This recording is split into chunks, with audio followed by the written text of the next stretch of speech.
मजा नहीं आ रहा है। हम करते हैं प्रबंध, आप चिंता। भारत का प्रधानमंत्री जी युद्ध का प्रतीक नहीं हो सकता।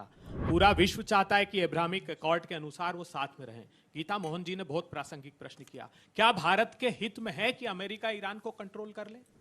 जिन 6 स्थानों पर जीसीसी में जिन 6 स्थानों पर हमले हुए ईरान ने क्यों किए?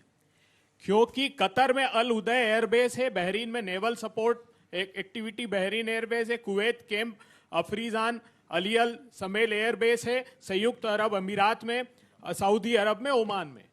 अमेरिका ने कहा कि मैं तुम्हें सिक्योरिटी दूंगा। वो देश आज कह रहे हैं कि हम आपने वादा किया था डिटरेंस का, आपने वादा किया था हमारी सुरक्षा आप देंगे, तब हम ये क्रूड ऑयल डॉलर में बेचेंगे।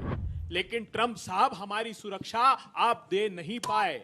तो भविष्य के विश्व में याद रखिएगा ये होगा कि अमेरिका का जो पेट्रो डॉलर है वो कोलैप्स होगा। मैं प्रधानमंत्री जी आपसे पूछना चाहता हूं, ब्रिक्स की सदारत आप करने वाले, अगर हम करें तो करें क्या, बोले तो बोले क्या? एक अमेरिका है जो हमारा सबसे बड़ा ट्रेड पार्टनर है, एक इजराइल है जो हर क्राइसिस में हमारे साथ खड़ा होता है, और एक ईरान है जो एक मित्र देश के रूप में है। ऐसी स्थिति में भारत को कहां खड़ा होना चाहिए? क्या किसी के साथ खड़ा होकर के दिखना चाहिए? नहीं दिखना चाहिए। हमको लगता है कई बार silence is also part of the foreign policy. हम वही कर रहे हैं, अपने नेशनल इंटरेस्ट को प्रोटेक्ट कर रहे हैं। और हमारे जहाज, उन्होंने पूछा था जहाज किससे पूछ करके, बिल्कुल ईरान से पूछ करके आया है, इसमें कोई दो राय नहीं है। अंजना जी, ये जरूरी है कि ये लड़ाई अमेरिका हारे। अगर अमेरिका ये लड़ाई नहीं हारता है तो ये संदेश जाएगा कि जो वो बर्बरता ईरान के साथ, जो वो लोग बर्बरता पैलेस्टाइन में कर रहे हैं। अभी कह रहे थे कि 40,000 बच्चे, आप जानते हैं 1.5 लाख टन बम मारे गए हैं गाजा में। वहां पर प्रति बच्चे, प्रति मासूम लड़कियां 66 किलो का बम मारा गया है। हिरोशिमा नागासाकी से भी 8 गुना का ज्यादा विस्फोट वहां किया है। यह बर्बरता अगर खत्म करनी है, आज ईरान है, कल हिंदुस्तान होगा, क्योंकि हमारी सरकार मौन सहमतियां देती जा रही है। हमारी सरकार को दृढ़ता से बोलना होगा। इसलिए मैं कह रहा हूं, गुड क्वेश्चन।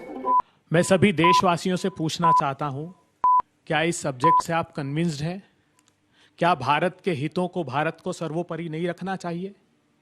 भारत की भारतीय जनता पार्टी की सरकार इस पूरी लड़ाई को सांप्रदायिक उन्माद की तरह फैलाना चाहती है। वो हिंदू मुस्लिम में बांटना चाहती है। मगर असली मुद्दा क्या है? आप जानकर हतप्रभ रह जाएंगे कि उन लोगों ने एक अब्राहम अकॉर्ड किया। उन्होंने कहा यहूदियों का, क्रिश्चियन का, मुसलमानों के पूर्वज वंशज एक ही थे, इसलिए हमको नहीं लड़ना चाहिए। और भारतीय जनता पार्टी की सरकार हमको यहां लड़ाती है, ये सरेंडर सरकार है। मैं सरेंडर इसलिए कहता हूं कि अमेरिका ने कहा जनरलाइज सिस्टम ऑफ प्रेफरेंस पर सरेंडर कर दीजिए, मोदी जी ने सरेंडर कर दिया। उन्होंने कहा कि पेरिस कन्वेंशन से सरेंडर कर दीजिए, मोदी जी ने कर दिया। जब मैंने मेरे देश के प्रधानमंत्री जी से पूछा कि प्रधानमंत्री जी आवाज उठाइए मुखरता से, जून 19 में उन्होंने हमें बाहर किया और प्रधानमंत्री जी ने सितंबर 19 में कहा आपकी बात ट्रंप सरकार। प्रधानमंत्री जी, अमेरिका ने कहा कि ईरान के ऑयल, क्रूड ऑयल से सरेंडर कर दीजिए, प्रधानमंत्री जी ने कर दिया। चाबहार पोर्ट से सरेंडर कर दीजिए, प्रधानमंत्री जी ने कर दिया। जायदान की रेलवे लाइन से सरेंडर कर दीजिए, प्रधानमंत्री जी ने कर दिया। हमारा नॉर्थ साउथ जो कॉरिडोर है, जो रशिया, ईरान और भारतवर्ष साथ में बना रहा है, जो अब्बास बंदर और मुंबई से लेकर मास्को तक, यूरोप तक हमको एक्सेस देता है, उन्होंने कहा कि अब सरेंडर करना होगा। प्रधानमंत्री जी ने मानस बना लिया कि वो सरेंडर करेंगे। रूस से जो क्रूड ऑयल था उससे सरेंडर कर दो, प्रधानमंत्री जी ने सरेंडर कर दिया। 500 बिलियन की जो ट्रेड डील है, इस किसानों के हितों को सरेंडर कर दो, प्रधानमंत्री जी ने सरेंडर कर दिया। यहां तक कि ईरान के प्रमुख के मारे जाने पर उनकी श्रद्धांजलि तक पे प्रधानमंत्री ने सरेंडर कर दिया।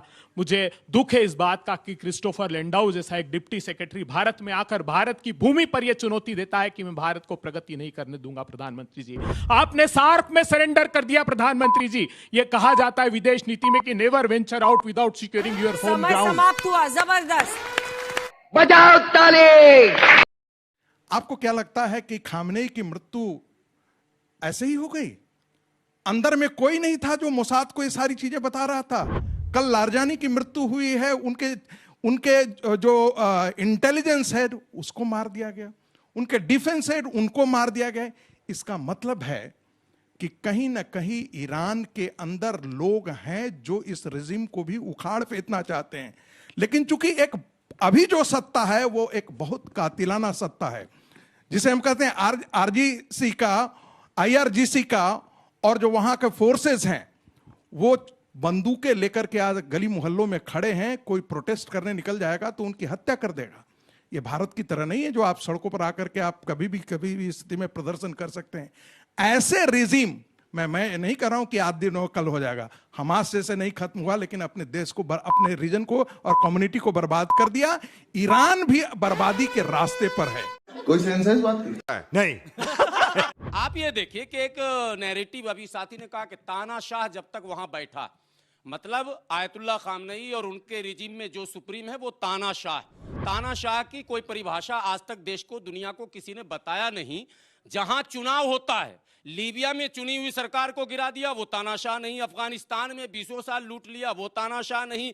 मिस्र में इलेक्टेड राष्ट्रपति को मरवा के और सेना को चीफ बना दिया, वो भी तानाशाह नहीं। सीरिया को तबाह करके और सीरिया में एक आतंकवादी संगठन के सरगना को वहां का चीफ बना दिया, वो भी तानाशाह नहीं। पूरे सऊदी अरब में, चाहे मिस्र को छोड़कर आप सऊदी जिसको आप कहते हैं, और बहरीन और कतर और पूरा यूएई में शारजा उर्जा अबू धाबी मिलाकर जो कुछ भी है, उसमें कहीं चुनाव होता ही नहीं है। खानदान दर खानदान, खानदान दर खानदान है, वो भी तानाशाह नहीं है। जहां चुनाव ही नहीं है, जहां जनता को कोई अधिकार ही नहीं है, जनता से पूछा ही नहीं जाता, जनता की सुनी ही नहीं जाती है, वो तानाशाह नहीं। और जहां इलेक्शन होता है, जहां बच्चियों के स्कूल पर हमले हुए हैं, यानी कि लड़कियों के पढ़ाई का इंतजाम है उस देश में, तब तो आपने लड़की के स्कूल पर बम मारा था, उसको आप तानाशाह कहते। ये नैरेटिव फैलाया जा रहा है। ईरान बिल्कुल एक लाइन में मैं कह दूं, ईरान इस जंग को हर हाल में जीतेगा, इसलिए कि रिजीम चेंज हो ही नहीं सकता। देखिए, जब हम बात करते हैं कि ये युद्ध की जब बात कर रहे हैं, तो हमें डिफरेंशिएट करना पड़ेगा कि ये युद्ध किस किस के बीच में चल रहा है। क्या यह युद्ध इजराइल अमेरिका बनाम ईरान है, या इजराइल अमेरिका बनाम आयतुल्लाह रजीम है? और अगर इसका आंसर आप दे पाएंगे तो आपको इसका आंसर भी मिल जाएगा। मेरे हिसाब से यह युद्ध जो है ये रजीम के खिलाफ है, क्योंकि ईरान के खिलाफ ये नहीं है। और अगर आप अमेरिका और इजराइल की ताकत की बात करें तो मैं आपको बिल्कुल यकीन दहानी दिलाता हूं कि 24 घंटे के अंदर इतनी ताकत है इन मुल्कों में कि स्टोन एज में ले जाएंगे ईरान को। लेकिन ऐसा नहीं कर रहे। बहुत ही टारगेटेड, प्रिसाइज स्ट्राइक्स हो रही हैं। और ये जो आपका जो विषय है, अगर उसके हिसाब से मैं बात कहूं तो रिजीम के दिन नंबर्ड हैं। इट इज टेकिंग टाइम, क्योंकि कोलैटरल को भी बचाना है, इंफ्रास्ट्रक्चर को भी बचाना है, जिससे कि पूरी दुनिया में एक समस्या भी ना पैदा हो जाए। तो ये सारी चीजों को देखते हुए बड़े तसल्ली से, बड़े समझदारी से सर्जिकल स्ट्राइक्स की जा रही हैं। क्या युद्ध में ईरान का खेल खत्म है? आदरणीय अंजना जी, जब तक तेल है तब तक खेल है, इस बात को ध्यान में रखना चाहिए। अब मैं बताऊं, वैसे हम भारतीय संस्कृति वाले लोग हैं, किसी का हम खेल खत्म करना नहीं चाहते हैं। हम तो ये कहते हैं, सर्वे भवन्तु सुखिनः, सर्वे सन्तु निरामयः, सर्वे भद्राणि पश्यन्तु, मा कश्चित् दुर्भाग् भवेत्। हम युद्ध नहीं बुद्ध वाले हैं, हम जियो और जीने दो वाले हैं। इसलिए हम चाहते हैं कि ईरान भी जिए, इजराइल भी जिए, अमेरिका भी जिए, पूरा विश्व जिए। लेकिन हमको ईरान के लोगों की चिंता है। कुछ सनकी लोग अवश्य ईरान में बैठे हुए हैं तानाशाह के रूप में, जो कि ईरान की जनता को और विश्व को संकट में डालना चाहते हैं। स्पष्ट दिखाई दे रहा है। दुबई के एयरपोर्ट पर हमला करने का आपका क्या मतलब होता है? बहरीन के आवासीय परिसर में आपको हमला करने का क्या मतलब होता है? सऊदी अरब पर हमला करने का आपको क्या मतलब होता है? यानी कि आपको ना विश्व की चिंता है, ना ईरान के लोगों की चिंता है। जब नाश मनुष्य पर छाता है, पहले विवेक बढ़ जाता है। आप खुद अपना खेल खत्म करने पर तुले हुए हैं। और ऐसे समय में हमारे विपक्षी साथियों ने भी यह स्वीकार लिया है कि प्रधानमंत्री नरेंद्र मोदी जी ही विश्व शांति का मार्ग प्रशस्त कर सकते हैं, क्योंकि उन्होंने उल्टे तरीके से कहा। उन्होंने कहा अब्राहमिक एकॉर्ड के तहत यहूदी, ईसाई और मुसलमान एक होना चाहते हैं, लेकिन मोदी जी इतने पावरफुल हैं कि इनको एक नहीं होने दे रहे हैं। यानी मोदी जी चाहेंगे तो ये एक हो जाएंगे। इन्होंने ये बात भी स्वीकार कर ली। ऐसा बिल्कुल इमीडिएट नहीं सोचे। मैं कहना चाहता हूं कि इन्हें सीखना चाहिए नरेंद्र मोदी जी की कुशल विदेश नीति से ईरान को, कि कैसे देश चलाया जाता है। जब संपूर्ण विश्व खून की होली मना रहा था तो हमने रंगों की होली मनाई। जब पूरी दुनिया में मुसलमान अवतार करेगा तो सहरी का पता नहीं। हमने सहरी भी की, रोजे भी रखे और ईद भी मनाई। ये मोदी जी की कुशल विदेश नीति थी। एक दूसरे के तेल टैंकरों पर मारा जा रहा है, तब हमारे शिवालिक और नंदा देवी सुरक्षित भारत में आ गए हैं। मोदी जी की कुशल विदेश नीति थी। और विश्व के मॉल और मल्टीप्लेक्स बंद हैं गल्फ में, तो हम लोग धुरंधर 2 देख रहे हैं। और कहना यह चाहूंगा कि बेटियां जब ईरान में, इजराइल में, गाजा में असुरक्षित हैं, तो हम सब मिलकर नवरात्रि में गा रहे हैं, ऐ गिरि नंदिनी नंदित मेदिनी विश्व विनोदिनी नंदनुते गिरिवरविंद शिरोधि वासिनी विष्णु विलासिनी जिष्णुनुते भगवती है शितिकंठ कुटुंबिनी भूरि कृते जय जय है महिषासुर मर्दनी रम्य कपर्दिनी शैल सुते। गजब टू बात। आपने नेशनल इंटरेस्ट की बात की, टैंकर्स की बात की कि 2 टैंकर्स को आने दिए गए। वो किस से बात करके टैंकर्स आए? यही मैंने उत्तर दिया। कौन सी सरकार से? बेशक भारत सरकार ने बात की और वो टैंकर्स आए। मैं बता रहा हूं, वो सरकार जो बहरीन पे, यूएई पे, सऊदी अरब पर हमला कर रही है, हमारी कुशल विदेश नीति थी। उस सरकार से बात करके हमने शिवालिक ले आए और नंदा देवी ले आए। वन स्लाइड करेक्शन, जितने भी मिडिल ईस्ट कंट्रीज में हमला हुए हैं वो यूएस बेसिस पर हुए हैं। प्रिसिशन स्ट्राइक कोई भी स्कूल में नहीं हुआ। सकता वीडियो मैडम, बहरीन में जहां मैं रुका था, जिस बिल्डिंग में मेरी स्पीच थी अभी दिवाली के समय, उस पर हमला हुआ है। वीडियो वो लोग मिसाइल डेब्री मना किया है उन्होंने। तो तानाशाह कहां पर है? ये फंस गया सीएम। अगर आप वीडियो नहीं दिखा सकते बहरीन का, यूएई में 3 लोग डिटेन हो गए, तो तानाशाह कहां पर है? क्योंकि उनकी कुछ फॉरेन पॉलिसी है, वो अपने यहाँ ऐसा माहौल नहीं बनाना चाहते भय का। लेकिन वीडियो आ रहे हैं। अच्छा, दुबई एयरपोर्ट पर तो मारा ना। हम कह रहे हैं भारत के इंटरेस्ट की बात करें। ये बहस मेरे साथ नहीं, मुझे बस सवाल पूछना था।